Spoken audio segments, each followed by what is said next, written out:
Good evening. Good evening. Welcome to Men Hurt Too, a safe space where men get to share their truth from their experiences, from talking to other men, from life, liberty, from whatever it is that they want to come from. I always want to learn about Black men. And anytime you want to learn about a subject, you should go to the subject matter expert.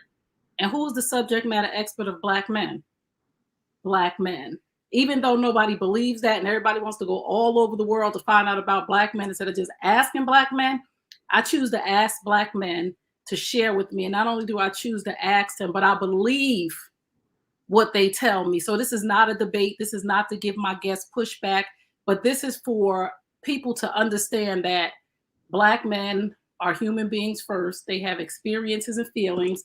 And I'm going to read his bio. Let me get my glasses because y'all know I can't see. So my guest tonight is Jeff Billingsley, creative entrepreneur and consultant. Jeff Billingsley is the CEO of Cobblestone Multimedia, a multimedia company that is comprised of music, film, and television content production group, casting agency, and professional audio recording services located in Newark, New Jersey. He studied business at Essex County College and Rutgers University in Newark, New Jersey, holds a mini MBA in digital media marketing from Rutgers University, New Brunswick, New Jersey, and is a leadership Newark alumni. He currently stands at the helm of several apprenticeship programs for youth and adults in partnership with Rutgers University, Essex County College, and the Berklee College of Music City Music Network. At Cobblestone Multimedia, Jeff also partners with Day 28 Films, Ace Media Corp, Indigi Music, New Art Film, Newark Riverfront Revival, Ironbound Film Studios, Newark International Film Festival, the Newark Office of Film and Television, and is an alumni community partner at Express Newark, working on numerous collaborative global ventures. Jeff is a senior entrepreneur in residence at the Rutgers Business School Center for Urban Entrepreneurship and Economic Development as a co-founder of the Newark Business Hub, and is also the assistant director of communications at Rutgers University. There's so much more, but I'm gonna bring Jeff in. Hey, Jeff. Hey, what's going on? How you doing? I am good. You guys welcome Jeff Billingsley to Men Hurt Too, a safe space again where I said where men get to share their truth. I know Jeff, and I just have to say this for years, and I know a couple other brothers from Newark, quite a few brothers from Newark, and Jeff is one of the kindest people I've ever met in my life. Jeff is one of the most integral people I've met in my life. And he just cares and is compassionate. From the day that I met him, he really just was a good person. And it's not a lot, and I'm not saying good people around, but it's not a lot of good people that you come in contact with, that you stay in contact with, and that you respect. So I respect you, Jeff, and I believe your truth. So I'm gonna come in with the first question. The first thing I always like to learn about my brothers is, and this is my brother from another mother. What is your relationship like with your parents, and what was it like? Tell me a little bit about your blueprint, a little bit about how your relationship was with your mother growing up and with your father. So thank you first and foremost, Trey, for that phenomenal introduction, and I appreciate you for even considering me, having me on. It's not very often that we get to share information or insight that may be something that someone else needs to hear. Jeff Billingsley, I grew up in Newark, New Jersey, in the South Ward of Newark, and grew up in a household with my mother and my grandmother, actually. Oh. My father and my mother weren't married, but he never lived in the household with us during my childhood or me being old enough to remember. My mother and I are very close to this day. I'm, only child. My grandmother passed some years ago. We were very, very close. So I was raised by some very thorough women, and I have other grandmothers, great grandmothers, aunts, and uncles that helped, that whole village raise me. But my father and my mother, their relationship didn't work out. And, I never got to be in tune with him or in touch with him throughout my childhood. So, you know, I grew up in a time, you know, where a lot of what I experienced growing up was going out there and being allowed to experience certain things. My mother never wanted me to be like a mama's boy. I never wanted to be that way. So she let me be a boy's boy and go outside and play football and run around with other guys and do all of the things that, you know, kids do growing up in most cases. You know, again, I don't know what it would have been like or who I would have become had I had my father in the house with me. So I don't know what that experience would have been, but I do know I made a promise to myself on my 10th birthday. And I share this because it's a part of my reality and truth, where after years of him saying he was going to come through or show up and not showing up or whatever, on my 10th birthday, I had a moment, I think. And I can remember everything that took place on that birthday. I know what I got. I know what I was doing. I know what music I was listening to and everything. And I said to myself from that point, I'm not going to even feed into that. If he shows up, he does. If he don't, he don't. I'm good. And I became numb to even having a feeling about it any longer at that point. Whether I suppressed that or whatever I did, I was just numb to that. And I always promised myself, I'm going to help my mother, you know, any way I can. I want to be somebody that's able to help her. And I want to be able to do for myself. And, you know, as I got a little older, as a child, I always said I'm going to be there for my kids. My kids will never be able to say that I wasn't present or that I didn't do my best to try to be as available and a provider for them. So they wouldn't make some of the choices that I made or, you know, was allowed to make at certain points in my life. Wow. Wow. So that affected your parenting, right? Your father not being in your life in a good way, right? And I just need people to understand that if father's not there, it affects the son and the daughter's life either in a good way or a bad way. And it made you a present parent for your child. And you made that decision at an early age. And you said at 10 years old, you became numb. What did you do to not be numb anymore? So, you know, it's several points in my life. And, you know, I could speak from my experiences of growing up. And know my mom worked for the telephone company, was a telephone operator and all these things. I never really wanted for anything, honestly. She provided, my grandmother provided, you know, extended family provided. But I had this thing in me that, you know, I grew up in a time where I watched a lot of people hustle. I grew up around a certain element of people being able to do for themselves and provide through whatever activities they, by any means that they chose to do them. And after a certain point, I started believing that I could be slick, that I was smart. I always was academically smart in school. I never struggled in school. I'm good at taking tests and all of that stuff. So I always, you know, winded up in groups where I could have easily just been a straight scholar if that's the path that I would have chose. But I chose at a certain age, like around 5th grade, I started thinking I was slick. And I could just do enough to get by, get a report card. If I need to change a grade, I'll do whatever so I can have my way. But I was gravitating to outside in the streets. The point that I stopped being numb was as I got older, I had gone through a lot, and going through a lot meaning that I've been in the streets, hustling, selling drugs, doing all types of stuff. And the reality of some of those actions caused me to get incarcerated. So my father reaches out to my mother after he sees me in the newspaper in the Star Ledger. I had beat a trial for a charge that I had.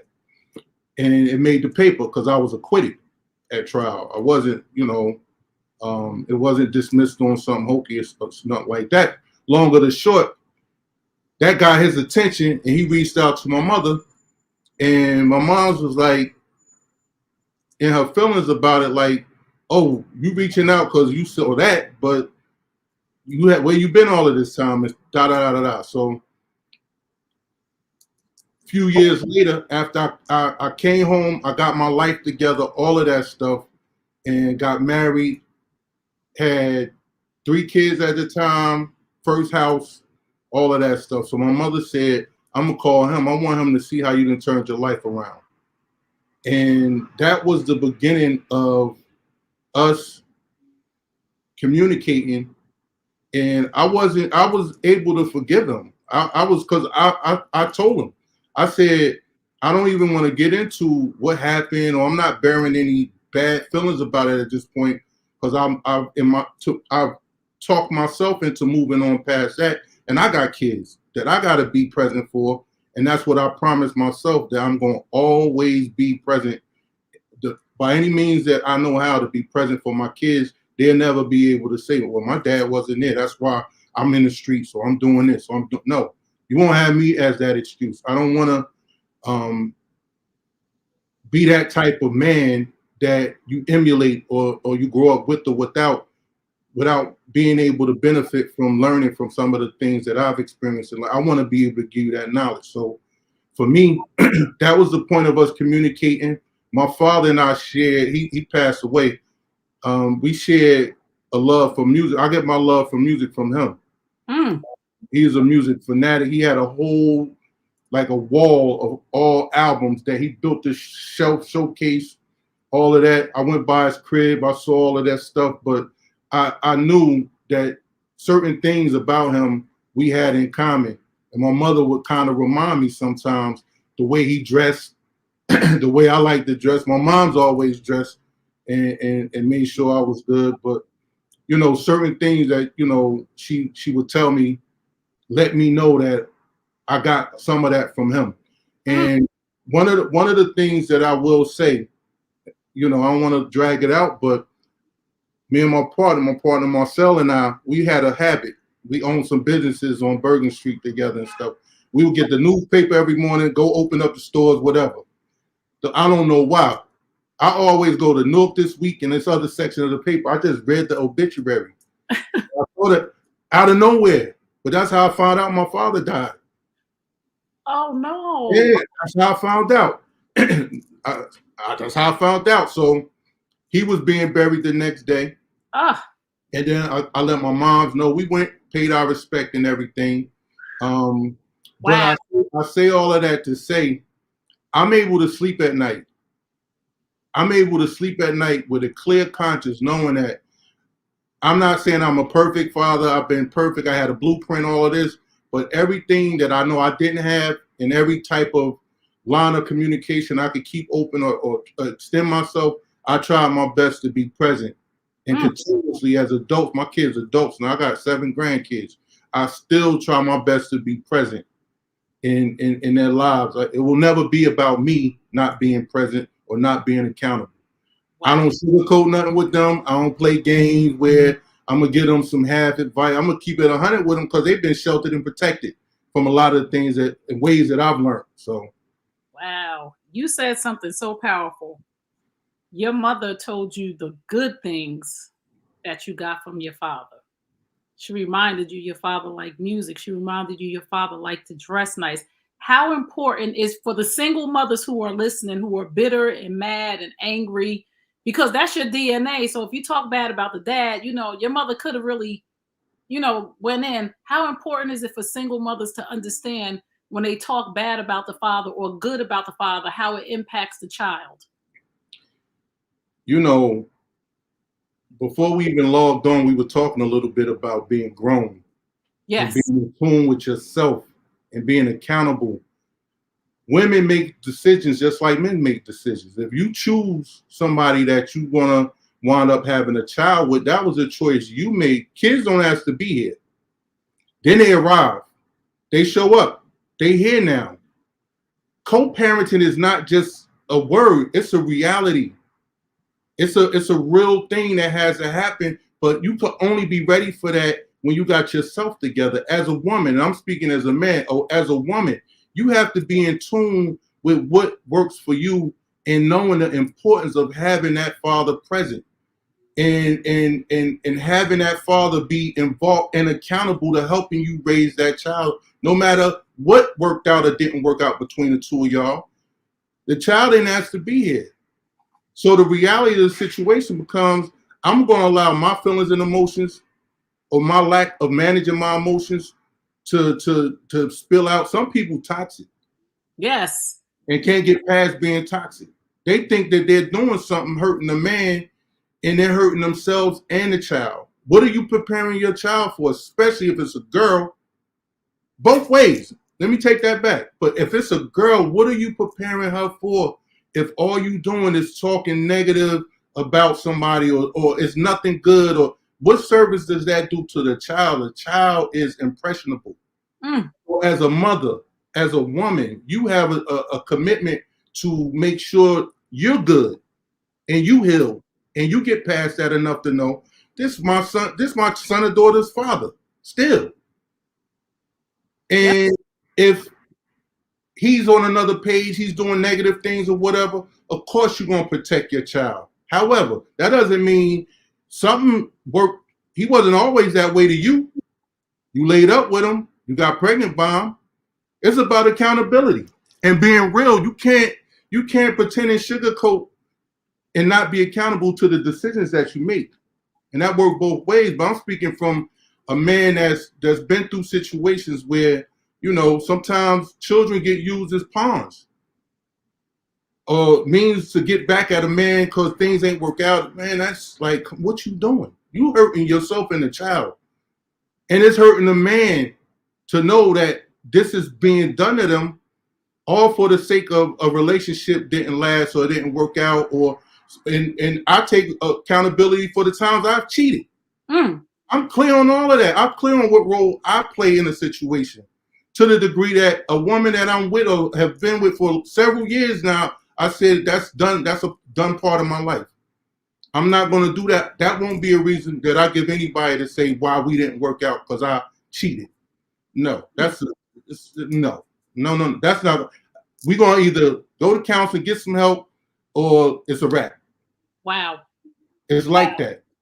But it's all an inside job. It's where you are as a woman in regards to your level of maturity, your level of understanding. He may get on your nerves. That's for y'all to deal with. The child should be in a position to be able to know, I got somebody else. I got another parent. Whether we live together or not, that's my dad. I mean, the reality of those situations, don't often work in anybody's favor, really, where it's that pissing match. And kids play parents against each other. Yes. So how you co-parenting? You so focused at who pissing the feathers and who winning. Nah, it's about being able to be in tune with your child. They got so much to battle that we didn't have. They got the internet and social media. Please, yes.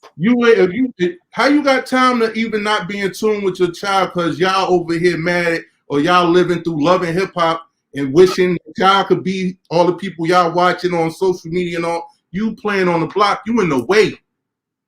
That's not helping your child. And I'm saying that from a genuine place of there are reasons and purposes that people act the way they behave or act. You can't use those excuses no longer once you grow up. Adulting it ain't easy, but it is what it is. It's help out here. This is going into my next question, and it's so good. When did you know you were a man, not a male, a grown man? What were some key indicators that you knew you was grown? I thought I was grown when I left my mother's house very young. I thought I was grown. I really knew I was a man when I learned the difference between being daddy and being a father. That's when I knew I was a man. I knew I was a man for real. I used to think I was the man when I was able to provide jewelry, Jordans, all the gear, coats, fur coats, my kids laced up, all of that. And then what happens? I get locked up, and I promised them before I got bagged that I was going to take them to Disney World.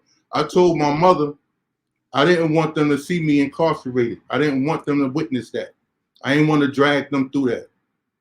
And they was asking for me and asking for me and asking for me and asking for me. I'll never forget how little of a man I felt when I agreed and my mom's brought my son, my oldest son and my daughter to see me. And the first thing my daughter asked, she said, "Daddy, we still going to Disney World?" I said, "Yeah." But that yes hurt so bad because it had to be after I finished what I had to deal with based on decisions I made. And Wow. being away from my kids and not being able to be a man of my word, that really, really, really did something to me. But being able to come back, figure things out, I had mentors, I had people in my ear like, don't do what you used to do. You got to do something different. But the reality of me knowing was when their mother couldn't take them to the doctor, I worked 6 to 2.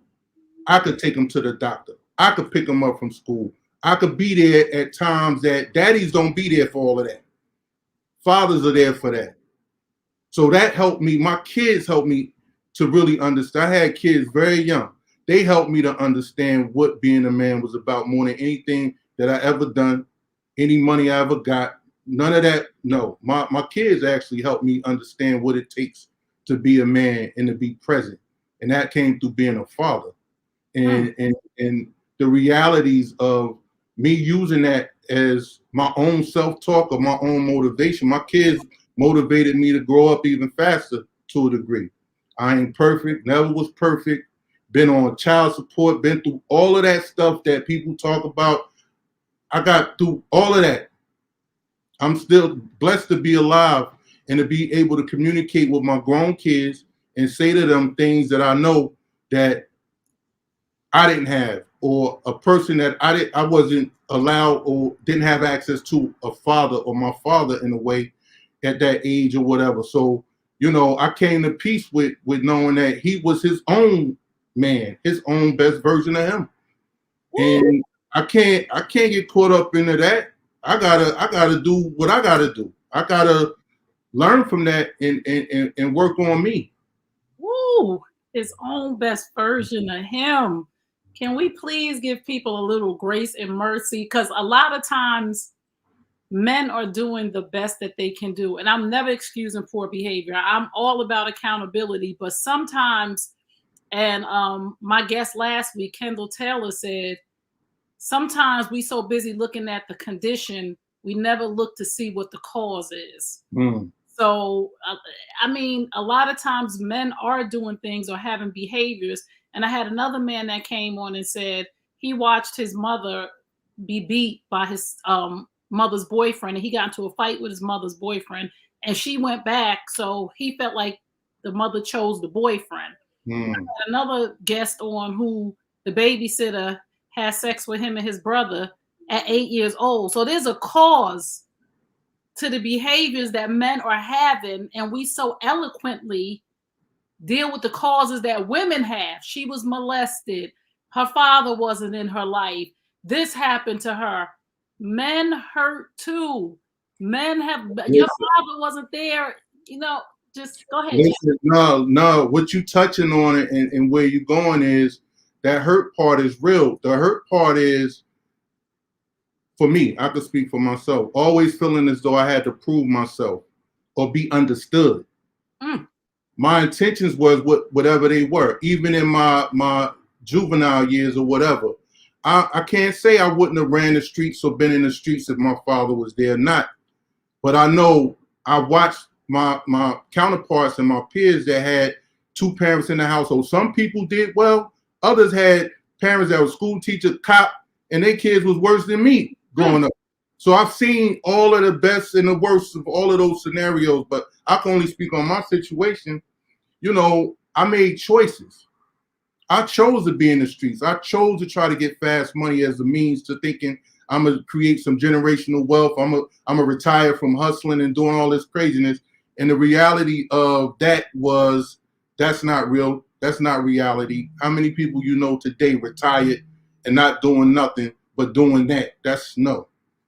Jail, jail, police been policing. I had to learn those things, but in learning them, it prepared me to do things differently with my kids, and it prepared me to make decisions that, you know, I've been through the best of. See, you can't teach certain things in a book. You can't know what it means to go from having a 300, 350 credit score to having 750 credit score, buying houses, all of the stuff you go through is things that prepare you for what's going to happen to you later and the people you're accountable and responsible for. And I say all of that to say this. It hurts when you go through all of you've gone through and your kids flip to you. They flip. You like, I ain't raised you to do this or this, that, and the third. And while they're becoming who they are as adults, because you can instill whatever you want in a child and you can put them in the best situation, they still have to be them individual selves. You have to accept them for who they are at a certain point. Tough love, whatever you want to call it, you have to let them make decisions and choices just like you did. And sometimes that hurts when you know you're going to bump your head up against that wall, but sometimes you're going to have to bump your head up against that wall for you to figure it out, not for me to figure it out, because I'm going to keep it a buck with you. I don't know it all. I know a lot of people. I have a lot of resources around me as far as good people. If I don't have an answer, I may point you in the right direction. And, you know, the other part of me being in tune with being a man is being all right with saying, I need help. I need to be able to care on myself and have self-care. I used to give these little family talks with my family, my kids and all, like when they was like all around 10 and up. And we sit around and talk. And I said, let me tell y'all something. I can't do nothing for none of y'all if I'm not doing what I need to do for myself first. If I'm not on point, if I'm not good internally, if I'm not doing what I know I need to do for me, what good am I to anybody else? So it starts with me. I'm telling y'all that because it's going to start with you feeling that same way and doing those same things for yourself. I think, you know, the question that you asked about when you knew you become a man, the other part of it is I'm still becoming a man because now I'm comfortable with talking to a therapist and going to counseling and all these other things that people see and frown down upon like something wrong with you. Your brain is a part of your health. I don't even know why they call it mental health. It's health. Yes. It's all a part of your DNA. It's all a part of you being in tune with yourself. It's nothing like that. When you begin to learn and know yourself and internalize who you are, what you like, what you don't like, what you will do, what you won't. Once you know how you function, once you're in tune with yourself, then you can only become at peace and have happiness within yourself. You can't look for nobody else to give you that. So dealing with all of the hurtful things that we deal with, you got to have a place in a space that's safe for you to have an objective mind to give you some pointers, some insight, or somebody that could say, well, you exhibiting these types of behaviors. Do you see that? It's a pattern. It's this, that, and you may think you got it all together. Other coaches understand the importance of talking to people and seeking out mental health counselors and experts in all these things. No, they don't know it all. They human. They got issues too. But what are you doing to invest in pouring into yourself? That's one way that you can, by being able to get past a lot of the things that you blocking your blessings, you blocking yourself from having what you may seek. It starts with you. It's nobody else you're going to find out here that's going to make you whole. You got to make yourself whole. You and your creator. That's how it go. There's no gray area. Not with me, not at this point in life. And we was talking offline.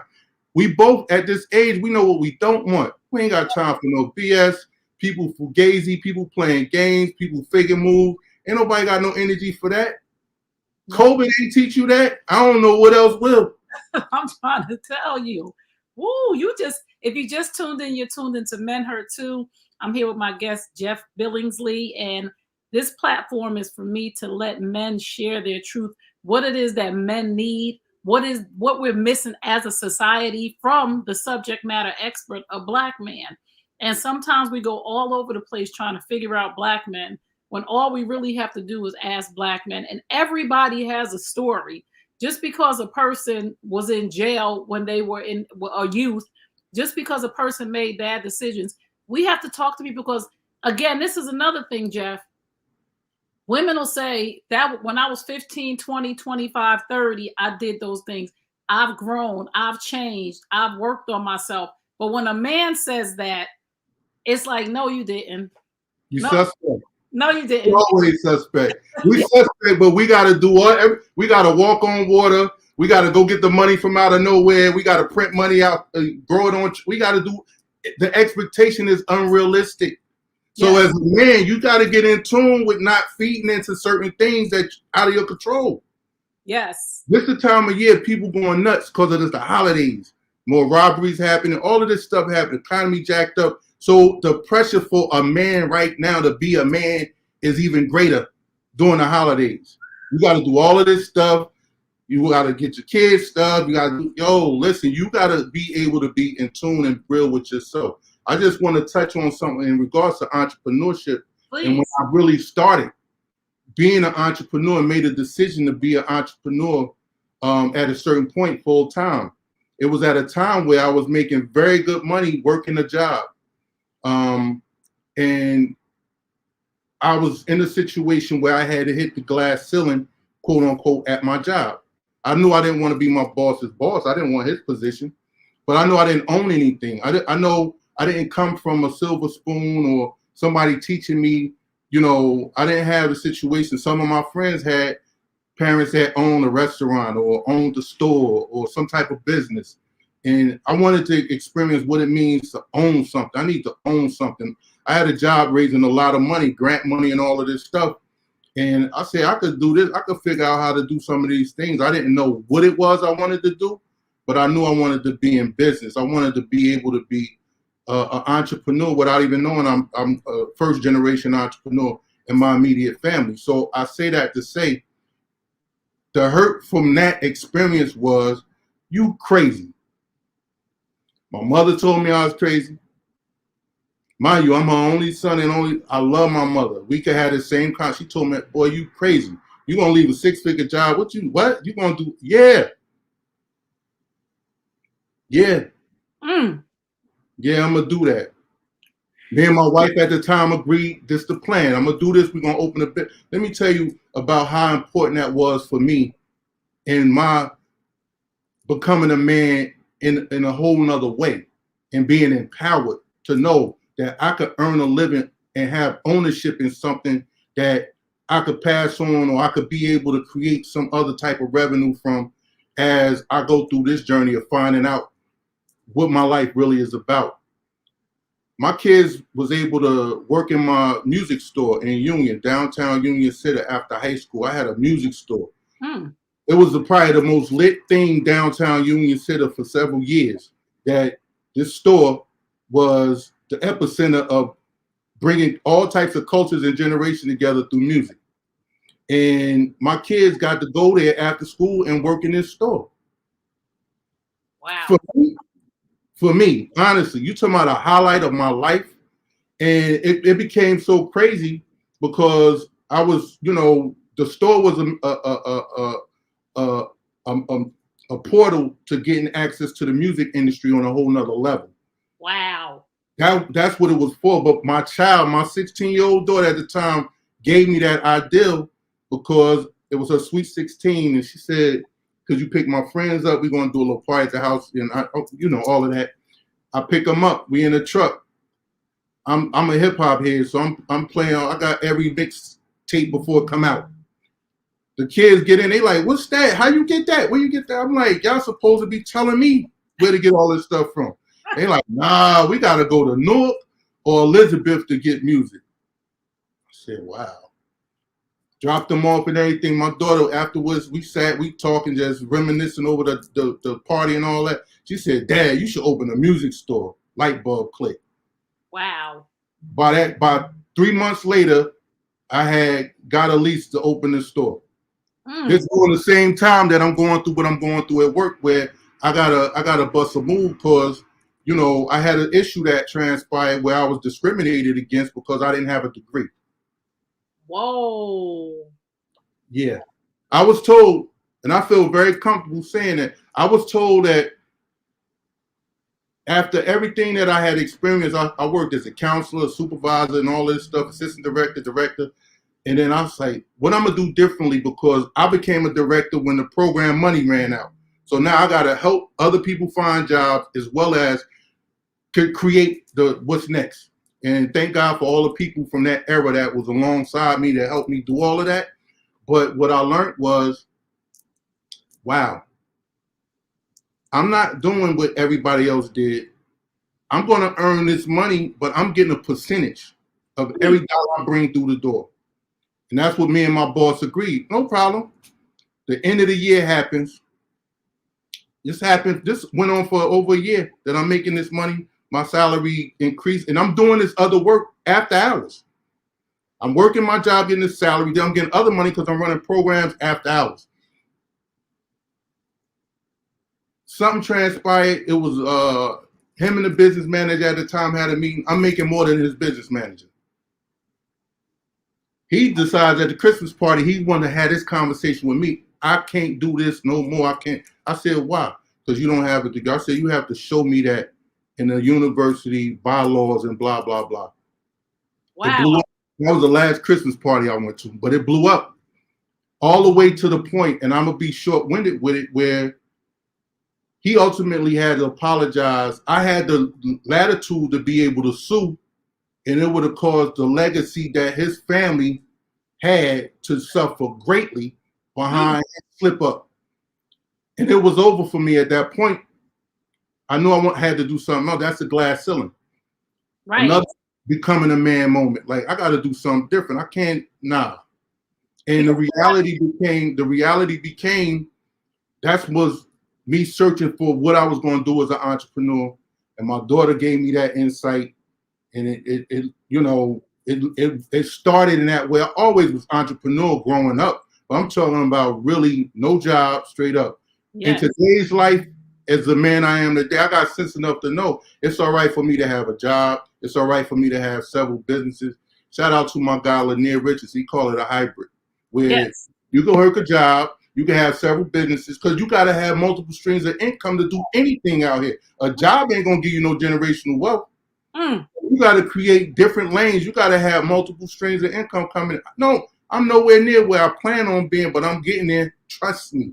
I know that's right. My phone rings now, different conversations, different levels, globally, in different ways transpire now that allow me to know that I have a purpose in life. I'm here for a reason. Global. And, something else I want to just touch on too that's important to me, that people don't realize, that when people got your best interest. And as a man, get locked up or get sick and be in the hospital, and see if your phone stop ringing, and see who there, and look around and pay attention to who holding you down and who there for you. And you supposed to understand the importance of you as a man being there for people when they're in that situation. My uncle Jerry, God bless, I love him like a father. And, he going through some things right now, but he was there for everybody. He would travel up and down the highway. That's how I learned to go visit people, through him and with him. Vietnam vet, all of these things, great heart and all of those things, but it took a village to help me get to where I am. So I have my own penance of being somebody that's involved with youth development. No matter what I'm working on, I'm gonna figure out how to get young people to be a part of what I'm doing. And I learn from them. I surround myself with a bunch of talented young beasts, people that have that hunger, but they also have talent and they serious. And it's not the me show. I don't take credit for none of. All I'm doing is playing my part. I got a whole team people I collaborate with to get almost everything done. Wow. Including my wife. Shout out to Ty. Yo, it's so crazy how things go on in life, and you get to a certain point. No matter what you've been through. I've been married. This is my third time and final time being married. I want to say that on the record on your show, so it's documented. Yes. I'll say that to say, as hurt as not being able to sustain a marriage or stay in a marriage or whatever it may be, I never got out of touch with being able to love on myself and love somebody else. I never let none of those situations You know, I used to be like, man, I ain't never getting married no again after my first marriage. I'm not never doing that again. But that's the age and the maturity level I had at that time. I grew from that. And I healed from that enough to know that never say never. And you know, sometimes things work out. Things are lessons and blessings. I ain't on here to talk slick. I'm in here to do exactly what this call was about. Share my truth about things that men go through. A lot of times, a lot of women don't have a clue when you really going through something, because you may not speak on, you may not be verbal, you may not be a complainer. You're too busy trying to fix and be a solution maker and figure things out. You can't do that all the time alone. Sometimes you have to rely on other people to help you, even when you're doing the manly thing and being a man. But the reality of when somebody, you know, comes off it or doesn't believe or doesn't even have a clue that you advocating and you there, we on the same team and all these things, yo, that hurt when you have to spend time and energy explaining who you are or what you're doing or why you're doing it, and it's all for the benefit of us all. It's not about, you accept different situations as life and people. And I've always been one that no matter what relationship I was in, married or not, I treat kids like I would treat my own kids. I don't try to force myself into a situation. I'm not sliding here trying to be your father, your biological father, and I know I'm not. I'm not trying to pin you and me going back and forth with your moms. I'm vying for attention because you're not getting that as a man. I hope men listening. If you fighting that fight, you trying to make a woman be somebody else that she'll never be because she love her kids, and you expect her to do something that you're not willing to do for yourself, you lost. You lost. And the reality of these lessons that I learned came from my own journey. Yes. You know, Trey, this is a conversation for me and you. I don't even feel like it's a clock running or none of that. I'm just keeping it a buck because, you know, we come from a space of just being true. And we come from a space of, you know, lessons and blessings. People brought into your life, they either a lesson or a blessing. It's no mistakes unless you keep repeatedly doing the same thing over and over, expecting a different result. That's insanity. Yes. An asset or a liability. That's what I say. Yeah, Either an asset or a liability. And I ain't holding on to liabilities no more. You know what I'm saying? And I just ask you this question. When do you know, and this could be in general for you or for men that you talk to amongst yourselves, when do you know a relationship is over? I mean, I'm talking about business, friendship, women. When do you know this is it? Two things that stick out to that: when the boundary when boundaries are crossed, when the trust is violated, you know, when everything that you grew to know that person with is no longer of value. And that means as respect, self-respect. That's one. And two, when things kind of people evolve and grow and go in different directions. You know, it would be foolish to say I'm the same person I was at 21 at 54, going on 55. It'd be, come on, I've learned lessons. I've witnessed certain things in life that allow me to not be dumb. I can't pretend like I don't see something that I see. I'm not going to fake moves for the sake of a relationship that, like, nah. My best friend on this planet to today, we've been cool over 30, 35, going on 40 years. Since he was 12, I was like 14 and a half, 15. We ain't have one moment of not speaking to each other. Woo. You can't make that up. You can't script that. You can't. That's a valuable thing. So when you have good people in your life, you learn to value them. Even when certain things don't work out, I have exes that I could still communicate with because we are grown. We have moved on, but we have respect for each other. And it wasn't until I got older that I have exes that I don't speak to. Woo! I ain't mad at them. Come on now. I ain't mad. I ain't holding no anger. I wish you the best. I pray for you to be the best version of yourself you could be. That ship's out. It's a wrap. But we don't have to be angry. But sometimes people need to, for your own peace, for your own, and for their own peace. They may say, I can't do that. It's too much. I can't take all of that, or nah. And sometimes it got a lot to do with the truth. When somebody know your whole card, assets and liabilities, that's the reality. I've been in situations where I've had women, fortunate enough to have women that have helped me get on my feet, all types of stuff.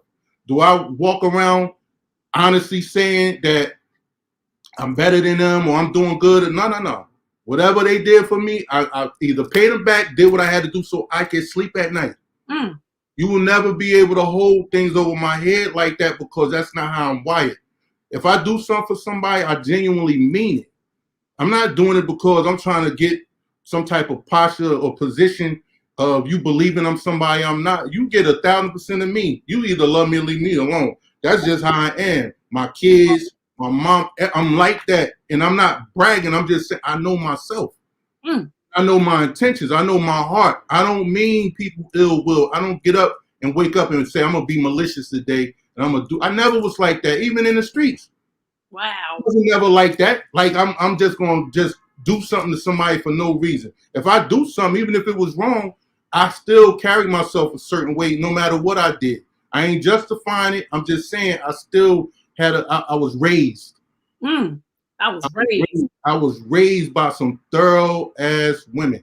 Woo. Thorough. Ooh. A bunch of thorough women. I was raised, so I've seen what my cousins used to do. I had cousins that I witnessed and how they used to play with jokers that was running around. Everybody thought they was killers. I seen them crying. My cousin had them. I learned so much from women. So what give me the right to disrespect or feel as though I don't need to invest the time that I need to invest to be in tune with myself enough to know what it takes to be a man and what it takes for me to figure out how to interact with women appropriately. No, I'm not perfect, but I have a great deal of respect for women. Most of my friends, they the same way I am when it comes to their mama. Most of the people I surround myself with, I don't run around with cats that beat on women. We used to beat cats up on the block, drunk, beating on a woman, we'd beat him. It was like that growing up. So I run around with a circle of people that get it. And you can't be the smartest person in the room. Wow. You can't. I need to be fed in a way where I'm able to have a conversation and we able to grow. And that's what my male peers, that's what women or a woman that I select to be in a relationship that chose me or we choose each other, however that go. I need to be able to grow and learn from. You need to be insightful. I need to be able to be stimulated mentally. Just like women say that about sex, that they need to be stimulated. I need to be stimulated mentally too. I ain't got no light switch. You could just hit the switch and it's on. Nah, it don't work like that. Not for me. The reality of how things work, it's an exchange that happens. And I've learned you can't expect people to reciprocate the same way you do. If you go through life feeling that way, you're going to be upset and mad often because your reciprocation may come from somebody else. Ooh. If you just tuned in, you're tuned into Men Hurt Too. And this is my brother from another mother, Jeff Billingsley. And he is dropping some gems. And I hope you got your pens. Did I just hit a hot? Let me find out. Did that just flow? Let me find out. I know we about to do an album together. You're crazy. Let me ask you this question. What is one of the biggest misconceptions about Black men?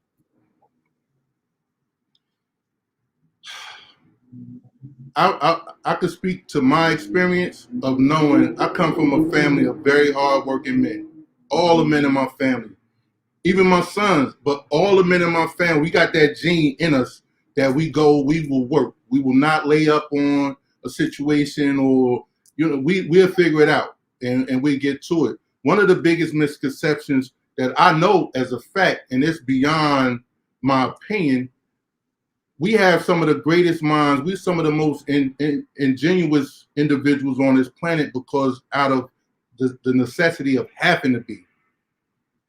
The necessity of growing up in an environment where the Constitution is not written for you or your family, if you're Black and in this country. It's just not. Those rules were made by a bunch of people around the table ain't look like us to protect and preserve certain things and certain elements. So for us to figure out how to maneuver, why we got Black millionaires and billionaires today, that wasn't by design. We persevered. Our ancestors fought for that. And still to this day, we still fight for certain things that's a given right. For somebody to wake up and have the ability to say whatever they want without a filter. Me and my daughter, I used to talk about this all the time. People say whatever they want in certain cultures.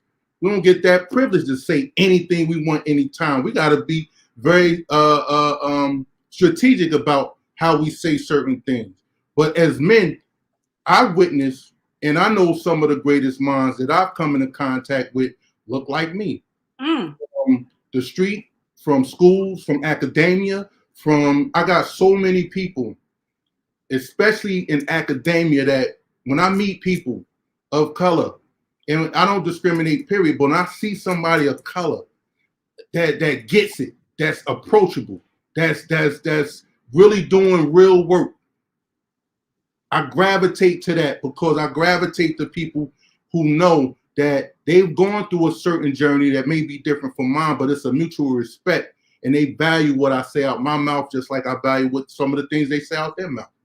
So the reality of people that I know, that, you know, I got people that have been able to persevere, being incarcerated over 33 years, got a life sentence and still have his faculties and still could think sharp as he was when he was out here on these streets, that inspire and mentor me from inside of a federal prison.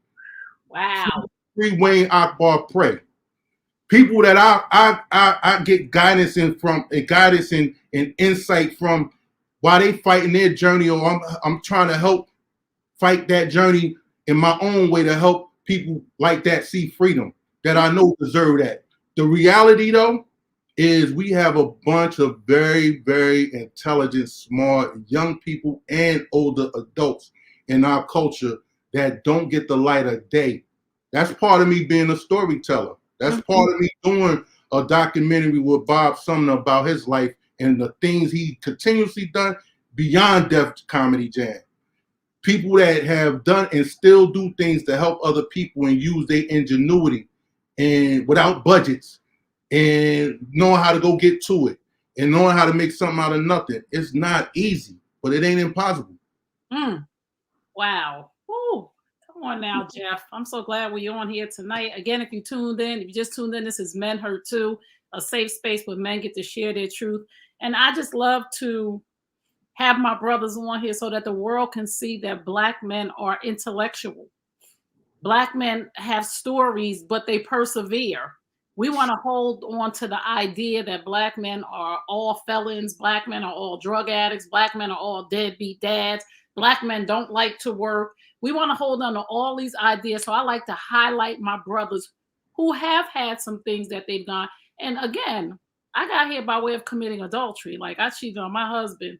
So I'm like, men are not the only ones that have had stories and issues and made terrible choices or bad mistakes. We all have. And we're quick to give women grace and mercy. We're quick to give everybody grace and mercy but a Black man. And frankly, I'm tired of that. So that's why I'm here to say I've interviewed on Men Hurt Too probably 60 men who all had stories, who all persevere. And let me tell you this about all the men too. And again, all Black men are dogs. I interviewed over 60 men, and I've coached, counseled, talked to so many men. And not one of them have been disrespectful to me on a platform where it was a professional platform to come on here and have a conversation with me. Not one of them pushed up on me, none of that. So I just want people to understand that Black men are not what you're seeing. So the subject matter experts are here. And I want you to tell people what is one of the best pieces of advice that you've gotten from a Black man and that you could give to the Black men listening? Wow. Is one thing that comes to mind is being clear that your competition is in the mirror. Your reason for life and living is you look at them every day when you look in the mirror. Woo! There's no real excuses for why you can't attain whatever you set out to do. It's always a way, even out of no way. I just spoke about the reality, and you spoke about perseverance and how out of a sense of survival.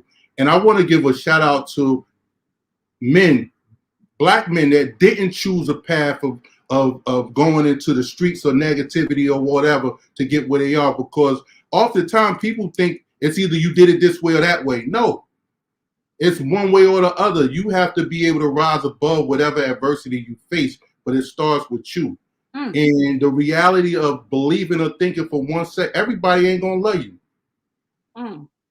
You gotta love on yourself. You want to be happy, it starts with you internally, doing the work and working on yourself. Not being afraid as a man to say, yeah, that hurt. We taught to be, don't cry, don't do this, don't do that. That's important to a degree, but being emotionally able to manage your emotions, being in tune with yourself, being adult enough to be real with yourself, not to prove something to anybody else. You got to prove to yourself that you're worthy. You got to know that you're worthy of having certain things in life and living better. You're not a victim of whatever circumstance that you grew up in. You're a victim of your own inconsistency to be able to invest in yourself. Making excuses. The white man is, I got a bunch of white, Jewish, I don't discriminate, Cuban, Greek. I got all types of people I rock with. Okay. Some of them got more degrees than thermometers. I will say this, common sense ain't common. Nope. That still don't mean that you can't work on yourself. Yes. I don't look down, I talk to everybody. People in the streets, people that are less fortunate. Those are some geniuses out there, people homeless that had a lot more than I may ever have, but they still got their own sense of integrity and being able to stand on your word and what you say out your mouth. Lead by example. If you want to help somebody, like I'm the same person. I got 3 cats that I work with right now that was all in a program that I worked for in '94. They grown men and they fathers. Some of them got $1 million businesses. Right here from these streets in Newark, New Jersey. We all in the mix doing stuff together, communicating. The mentorship, the teacher becomes the pupil at a certain point. You're not going to know it all. I get knowledge from them. They doing things so I don't have to reinvent the wheel when I'm interacting with them. If I want to know something about transportation, my guy got a trucking company. He giving me all of the game that he got. He want to know about how to develop and expand his business. I'm going to give him all again. It's an exchange that happened in life. It ain't the me show. If you don't understand how to collaborate and work with other people, but you got to surround yourself with good energy. You have to exude that. As much negativity that go on out here in the world, you have to be in tune with what you're going to put out here in the universe. I refuse to walk around and I don't want to paint a picture that is sweet and I'm good all the time. Everything good. Because I don't get on social media and be crying and hooping and hollering. No, I know how to process. I know how to sit still. I know how to think. I know how to process what I need to process so I can figure out how to get through life the way it works for me. Social media, what you get from me is a snippet. It ain't even a snapshot of what I share about I got too much going on to be caught up in that cycle of believing everything on here is the truth, everything I watch on the news. That's why I tell stories. I tell human stories as much as I can, real stories that resonate with real people who you might not see their story told as often as you may see somebody's story told or stolen and told or whatever the case. We have to figure out how to create content that helps us utilize the examples and the resources we have to move and show our young people and bring them along, give them a check for being a part of a production. Yes. And all these things. It's like you cannot, the advice I give you is to take a look at yourself. Take a look at where you are in your life. Take a look at your friends and who you are around right now. That's all. If you're in a room full of people that's not doing well, what's going to wind up happening? You think you're going to stay on top and continue to do well and they suffering? There's wolves out here. You want to be around people y'all could break bread together, y'all could grow together, and y'all could elevate together. Mm. You got to surround yourself with talent. You can't be afraid of what you don't know. You got to invest. Lifelong learning is real. I work for a university, and I work for a university, and I run programs, and I teach certain things in certain programs, multimedia, all of the entrepreneurship, all of these things that I know are vehicles to help you not have an excuse about what you can't do. Woo, come on. Whether you be a filmmaker or not, I get you in that class or that program, I'm gonna give you a life skill that's transferable. I got you. I hooked you in with the music and the film or whatever. I got you in. I'm gonna give you what I got. And the people I hire or work with, we're gonna give you what you got, so you could make yourself more marketable. But it starts with you. It's no blaming mama, daddy. Nobody want to hear that. Nobody don't want to hear that. My girl, my baby mother, she Aggie. That nobody want to hear that. What you doing? What you doing? Time is the most priceless commodity on this planet. You cannot buy it. You cannot waste it. I'm at an age, I'm clear on the chapter I'm in my life. I'm clear. God willing, for me to be here 50 years from now, that's a great, I'm great being optimistic for me. However, I know that just like I'm born, I'm going to die, I'm going to leave here. And the time on this planet spent, is it going to be in vain? Am I going to leave a legacy? Am I going to create some generational wealth, something that could instill in my kids and their kids to be able to know how to pay it forward and how to do things in a way that their purpose on this planet was of purpose? I love it. Oh my goodness, I love it. The time always has to go so fast. But I want to give you these words, and I just want you to tell me what comes to mind. It could be one word answer or a short answer. So here's the words. Integrity.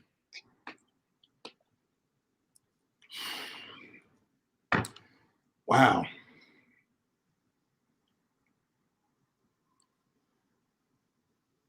That's my mantra in life.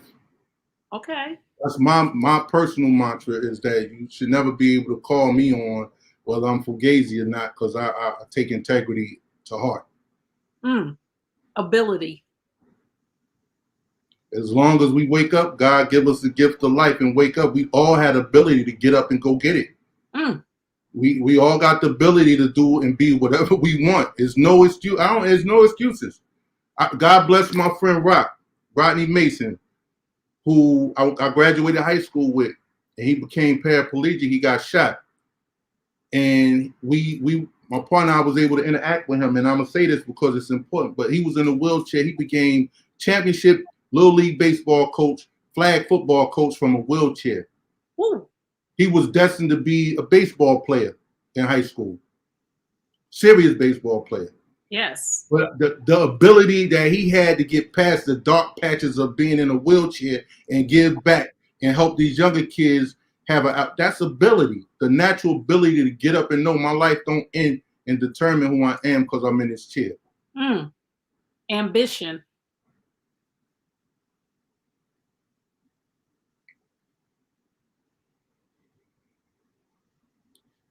Ambition is tricky to me. I know some very ambitious people, but they don't have a plan. Oh. So you should be ambitious, but you gotta have a plan. If you can't come up with a plan, get some people to help you come up with a plan so you can execute. Being able to deliver and execute allows your ambition to flourish and thrive. But you can be as ambitious as you want and just be great at talking about your ambitions. You got to be able to deliver. You got to be able to execute. I want people you should be able to dream. You should be able to self-talk yourself and be able to take risks and legal risks. Yes. So we took risks in the streets. We ain't get sick on no block.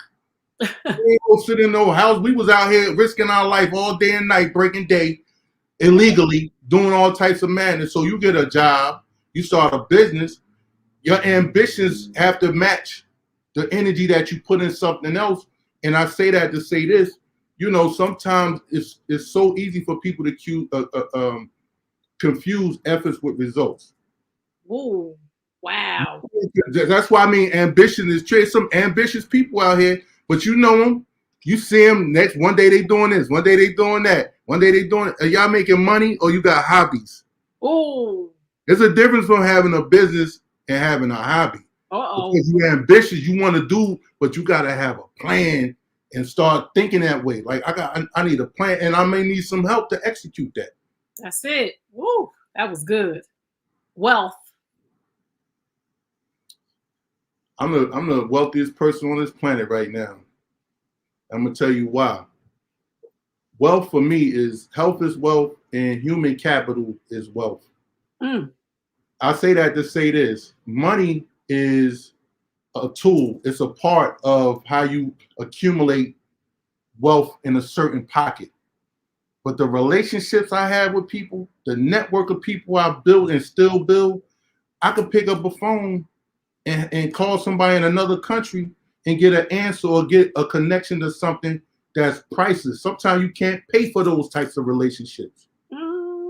That's wealth. Human interaction with people, having relationships. I call it human technology, where you think, oh, you know everybody. People assume, oh, you've been around Jay, you've been around her, you've been, yeah. Those are people that have got it how they got it. They do what they do. I have people that nobody may not even know their name that are doing extremely well. And I say that to say, there's no one on this planet, when I say wealth, if I'm able to go to Havana, Cuba, and know that the president's wife and the president is welcoming me there on open arms, me, kid from Clinton Avenue, Chadwick Avenue in the South Water North, got access to a global leaders based on human technology and that type of network and wealth in that way. Those are the things that help you get things done. It's not so much about flashing about who you know, it's about how do you nurture those relationships to help you along the way to acquire the other things that you consider wealth. But those interactions, the journey and who you meet along the way, that's the most important part of all of life to me. It's like you can't get caught up in, oh, great, my bank account say a certain amount of zeros behind it. I ain't there yet. But that don't make me come outside ashy and bent over like I'm defeated or I ain't there yet. I wake up every day ready to go. Some days I know how to sit down and be still. When I gotta be still, I need to rest because I gotta go out here and fight. But the reality of wealth for me, it's the human interactions and the memories you make with people and the connections that you make with, that's wealth for me. Wow. I don't plan on dying alone, or I don't plan on having billions of dollars and I'm miserable. Or I'm so far removed, I don't have no connections. I got a friend who's got a millionaire friend who don't have no family. Every Thanksgiving and holiday, he go and spend, and they different cultures because he don't have nobody. Wow. So that's wealth for her. That relationship, she is open her door as a family that he don't even have with all the money he got. It go beyond that. Wow. Oh, that was so good. That was so good. Jeff, thanks so much. I want you to just let everybody know where they can find you, follow, friend, and like you, what services you provide, how can they support you, because that's what we're here for. So let people know. Yeah, I'm pretty easy to find on social media. You know, Cobblestone Media. Cobblestone Multimedia on Facebook, Cobblestone Multimedia on Instagram, on Twitter is Cobblestone MM. The website is cobblestonemultimedia.com. As far as the Newark Business Hub, you could type in the newarkbusinesshub.com. We try to help as many entrepreneurs as we can to be able to level up and get to the next level and get access to capital and all of these things through that. So that's the newarkbusinesshub.com. Then I have another project that we do. It's a merch company called whereisthatmoney.com that is merch that we sell. It's an e-commerce store that we sell merch that, you know, is like positive affirmations and things that inspire you to be empowered as far as being an entrepreneur. But the NewarkBusinessHub.com, CobblestoneMultimedia.com, you can find me. It ain't too many Jeff Billingsleys look like me on this planet. You could Google me and find me, all of that. And, you know, I just want to say, you know, there's so many people, my family, my wife, my kids, everybody that's played a role in my life. You giving me this opportunity. This is therapy for me. No. To be able to share and be able to talk. And if one person heard this or hears this and is able to benefit from it, we've done our due diligence and we've done our job. So I want to thank you, all the people that love on me, all the people that believe in me and support me. So many people, I don't even want to start naming names. Everybody that rock with me, they know who they are. And we still rocking. And we got so many good things that's, you know, in the works and everything. So we in touch and in tune. And I'm just happy that you didn't stop. Yes. That you never stopped. And that you're doing what you found the lane. And please, we need you to continue to do the work that you're doing. Oh, thank you. Don't make me get all emotional now, Jeff. Don't do that. Nah, people don't understand. Somebody came in my DM talking about, I don't hurt. I'm like, I ain't even respond. You bugging. Right. It was a joke, LOL, but it wasn't no joke. You're not in touch with yourself. That's all. Right. Right. You said that because you're hurting. You're not in touch with yourself yet. You'll get there. It'll be all right. But I'm comfortable in my skin. I love that. You know what? He said that because he hurt right now. The ones that say I don't hurt, they the ones that's hurting. And yeah, and I just gotta thank you, Jeff, for your truth, for your transparency, because I believe truth plus transparency equals healing. And I believe that so many Black men have been taught to suppress their truth, their transparency, to say, I don't hurt, men don't hurt. And they, you know, I'm just so proud when I see a brother come on and share openly that I do hurt. And because everybody needs to know, and I say this, the first line that I say in my book is men are human beings first. I was just getting ready to say that. We human. That's it. No matter how macho we are, how many muscles we got, we human. First. We are human. And as soon as the doctor says it's a boy, society and the world turns y'all into males instead of human beings first. So they take away that human component, and now you have to run around and act like I'm not in pain. And people like, oh, you don't get emotional. You've taught me not to get emotional. You've told me that makes me less of a man. So now you want me to be vulnerable, but then you don't want me to be vulnerable. Now you want me to be gentle, but now you want me to be tough.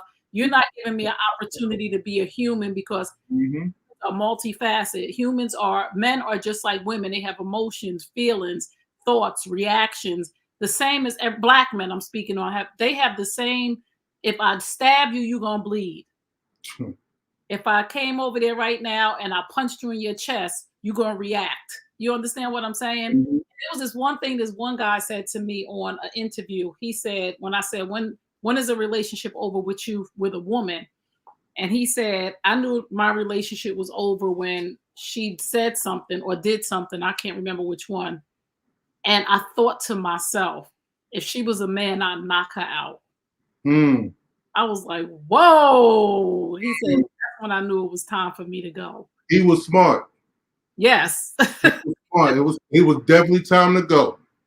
And this is why we have to have that. And I can relate to that and knowing that, nah, don't do that. Right. But when that thought comes in your mind of, if she was a man, she'd be laid out for saying that to me or doing that to me.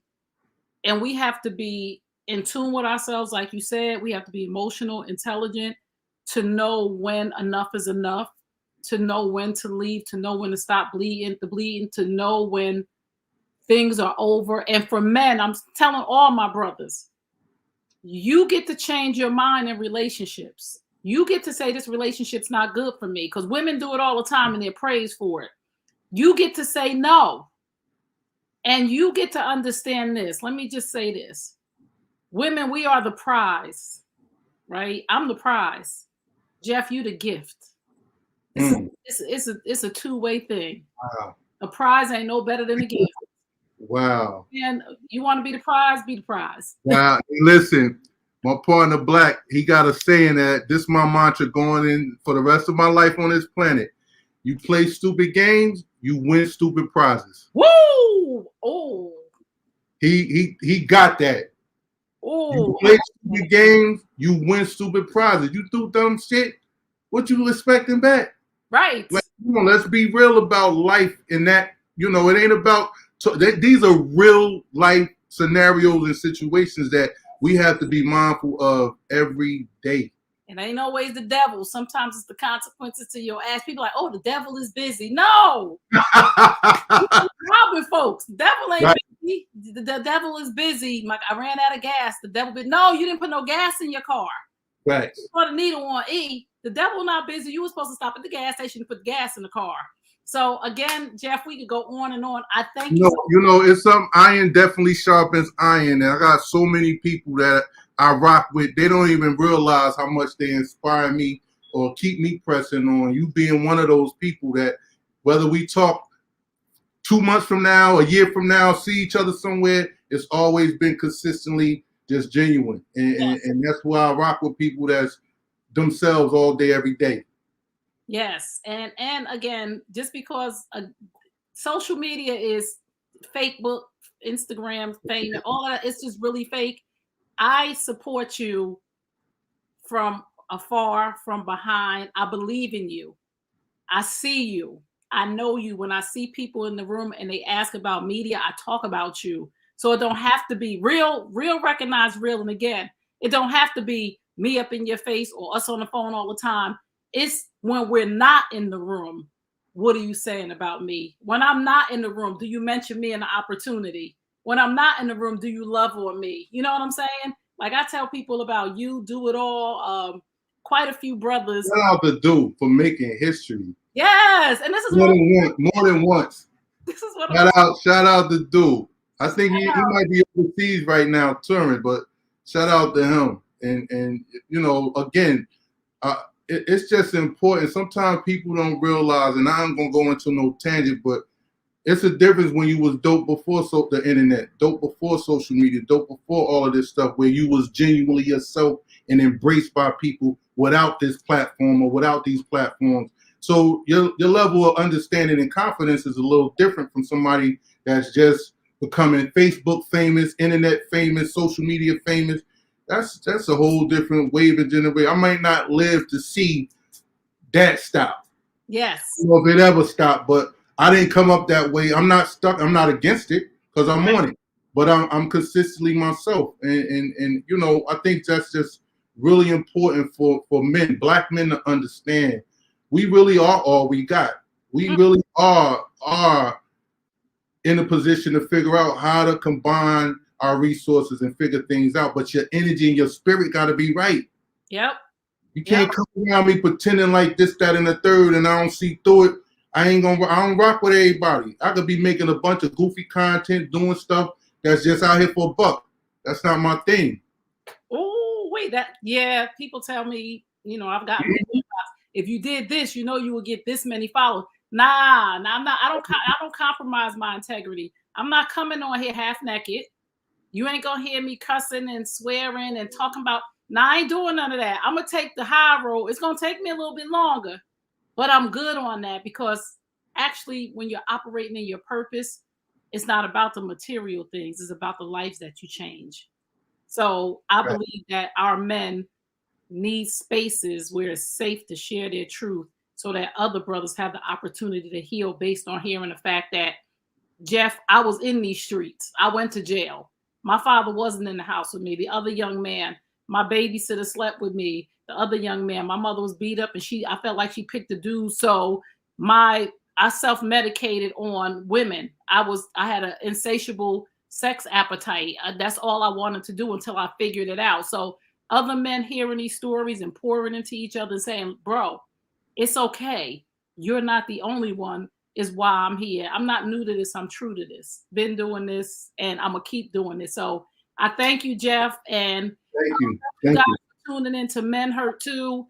We're here every Tuesday. Well, we won't be here for the next 2 Tuesdays, I don't think, because of the Christmas holiday, unless a brother reaches out and a couple other people I had on the back burner. We might just pop on, but I'll let y'all know. So thank you, Jeff. Thank you to the people who tuned in. Thank you for your comments. Please, please follow, friend, and like Cobblestone Multimedia. Please subscribe to the New You Nation Network YouTube channel. And please, please, please share this with a man in your life and a woman in your life too, because sharing is caring and it changes things. So thank you. God bless and good night. Peace.